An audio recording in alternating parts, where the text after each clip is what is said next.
les cimes, happe le monde de son regard, lavage de ses étoiles filantes.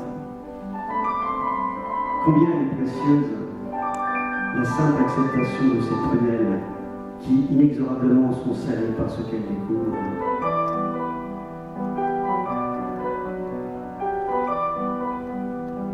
La violence de la neige tombe en douceur et je ne peux que constater les géants paillards colonisent imperceptiblement le royaume d'enfance.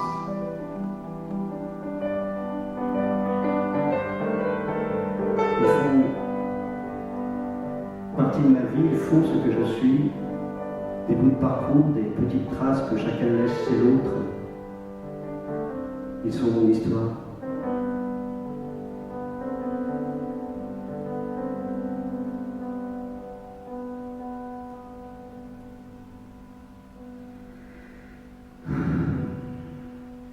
Perdu dans la nuit du monde, je sonde la source de mon rayonnement.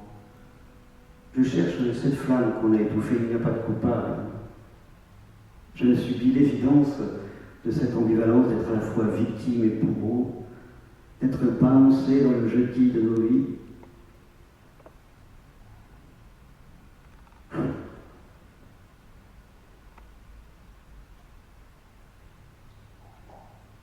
Enfant, ma liberté s'est très vite arrêtée là où commençait celle soi-disant légitime des autres. Je me débattais à coups d'expressions zozotantes. Ça fait ce que je ne comprenais et ne comprends toujours pas pourquoi ce monde de compétition. Cette affreuse sensation d'être né dans des starting blocks me revient en mémoire des phrases imparables, cette façon d'occulter l'évidence de nos manques. Va te coucher, demain il y a l'école.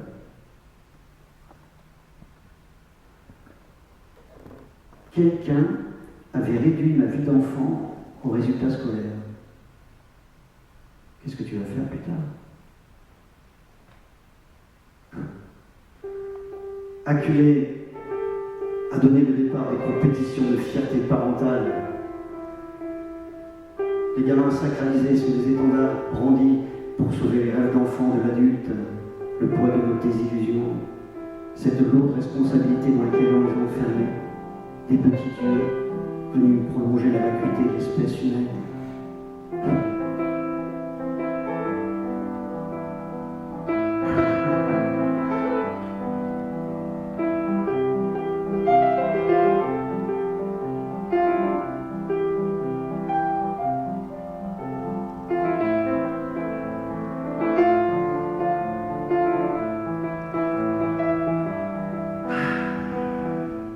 Je n'ai pas la nostalgie de l'enfance et de l'adolescence et n'évoque avec aucun plaisir ces périodes, mais retrouve pourtant avec un souvenir ému les jeux et complicités fraternelles.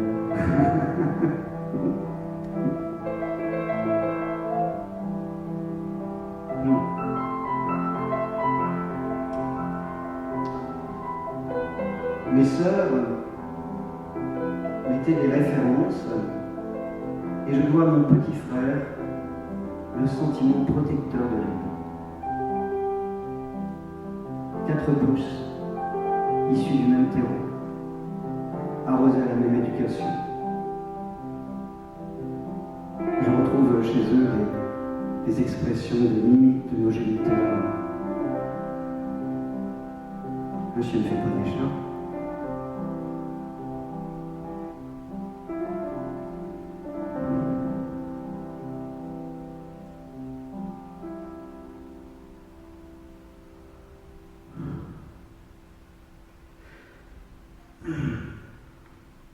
L'école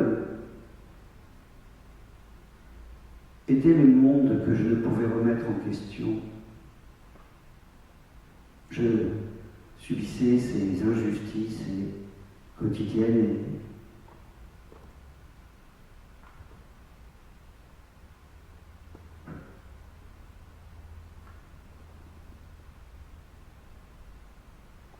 et aussi celle de ses pédagogues. Cette malsaine normalité que je devais accepter. Je ne méritais pas une humiliation au tableau, encore moins une craie balancée pédagogiquement pour mon bien à la figure, ou de subir l'irascibilité d'une institutrice sous l'emprise de la caféine.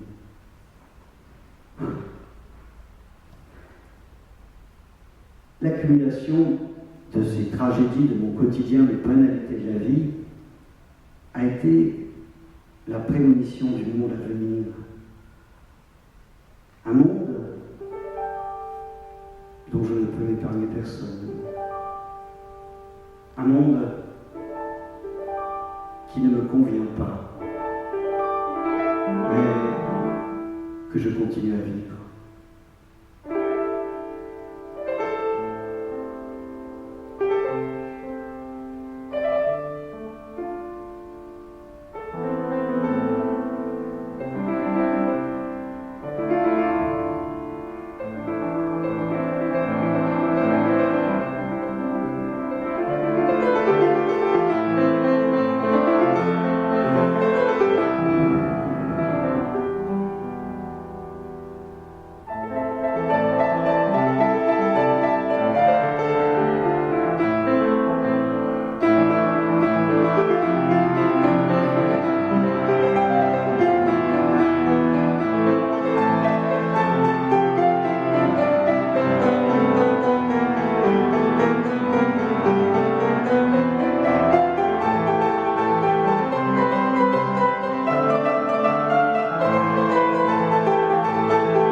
Dans le secret de ma chambre, je t'écrirai.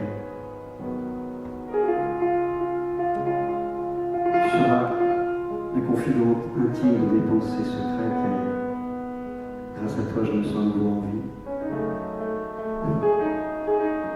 Tu es de chair et d'os et j'aime cette idée que ma petite voix intérieure s'adresse à quelqu'un d'autre que moi.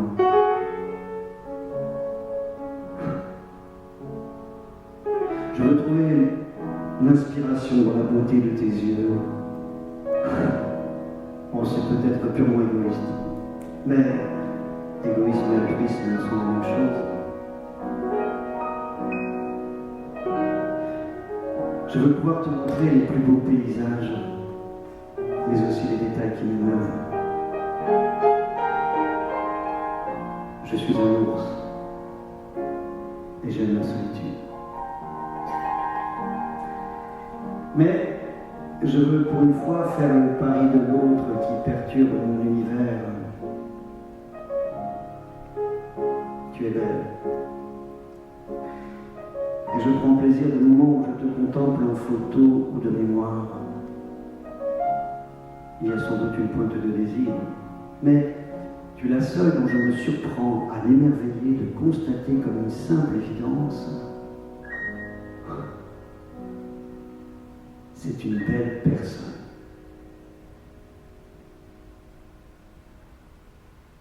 Tu effaces tous mes souvenirs pour rendre le présent plein de toi.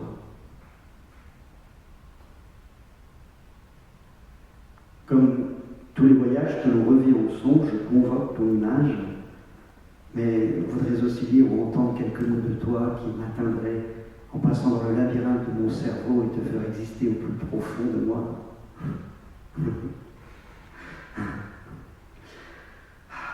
Tu ne m'as rien fait, mais j'ai envie de me griser de savoir que tu existes.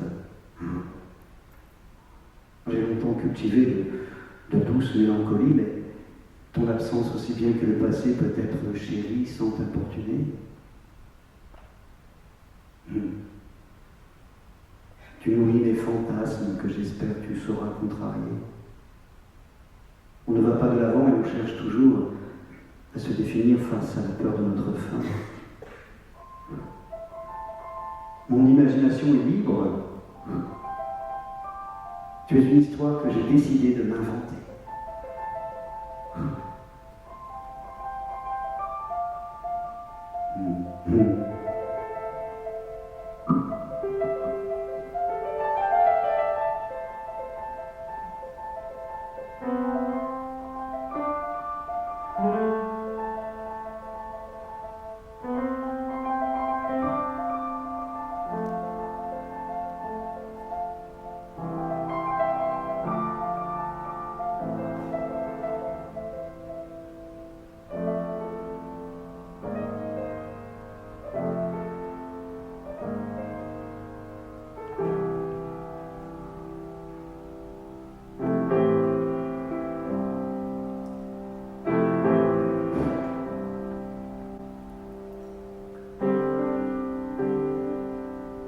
Enfant,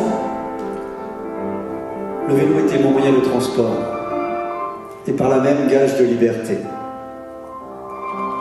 Aujourd'hui, cette belle mécanique me fascine toujours. J'aime sentir la puissance de mon énergie décuplée par ma machine. La bicyclette me renvoie la sensation de mon corps par l'effort que je produis. C'est par mes mouvements qu'elle se meut et je mesure à travers elle la magie de ma maîtrise. À plat, en pente, en descente, c'est toujours une petite victoire sur chaque kilomètre avalé. Toute la machine de mon corps est amplifiée par cet outil. Mon cœur, qui pulse le sang, qui nourrit d'oxygène chacun des muscles qui appuient sur les pédales, qui transmettent par la chaîne du plateau au pignon la force centrifuge à la roue, en multipliant ainsi par 6 ma vitesse d'une main. Avec l'impression de glisser sur l'asphalte, je suis transcendé. Écoute la l'ivresse de la vitesse ainsi gagnée avec dans les oreilles le sifflement de l'air que je fends. Une pure sensation de se sentir être et de liberté.